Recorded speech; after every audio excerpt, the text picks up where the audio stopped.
이틀 전에 정신과 의사 한 분이 지금 진료 상담 중이던 30대 환자에게 이제 살해당하는 일이 있었죠. 지금 보시는 화면이 조금 전에 그 피의자 박모 씨가 구속영장 실질 심사를 받기 위해서 법원에 출석을 한 그런 모습입니다.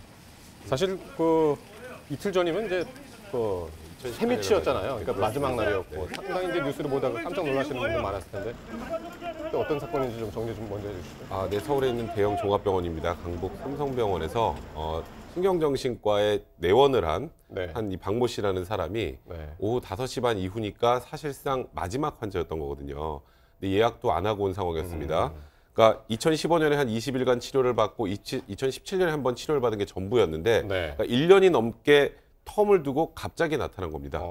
갑자기 나타나서 일단 이 정신과 전문의였던 임세원 교수는 일단은 환자가 왔으니까 면담을 하겠다는 생각에 면담을 시작을 하는데 바로 들어오자마자 방문을 잠그고 칼을 이제 꺼내는 상황이 되다 보니까 그 당시에 이제 한번 대피를 했다가 결국은 이제 나중에 이 박모 씨로부터 이제 흉기로 이제 찔리고 그리고 이제 거기서 또 도망 나가서 이제 외래 그 앞에 보면 예를 들어서 뭐 수납하고 하는 공간 그런 곳 있지 않습니까?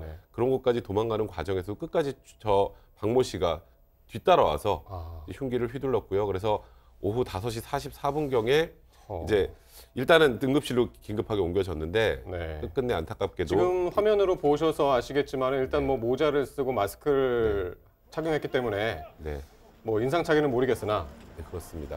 일단 덩치가 키가 상당히 크네요. 키도 상당히 크고요. 그래서 사실 뭐 흉기를 들고 있는 사람 앞에서 뭐 굉장히 무력해질 수밖에 없는 상황이 있으니까 그래서 결국 응급실로 그 병원 응급실로 옮겼지만 안타깝게도 7시 한 반 이후에 결국 안타깝게 사망하게 된 그런 사건입니다. 이제 1년 만에 이제 병원을 다시 맞습니다. 찾았다고 말씀하셨는데 양극성 장애를 앓던 환자였네요. 네네, 뭐 조울증이라고 우리가 많이 얘기를 하죠. 근데 아까 그 화면에 나왔습니다만은 2015년도에 한 20일 정도 입원 치료를 받았다고 하면 정신과 질환에서 입원 치료는 그건 굉장히 중증 환자거든요. 그러니까 중증 환자인데 치료를 받았고 마지막 치료를 받은 게 2017년도고 1년이 넘은 상태에서 이제 치료를 받지 않은 거예요. 그리고 이날 마지막 날인데 예약이 되지 않았다고 하잖아요. 그러면 이런 대형 병원은 사실은 예약하지 않고 오면 진료를 하지 않거든요.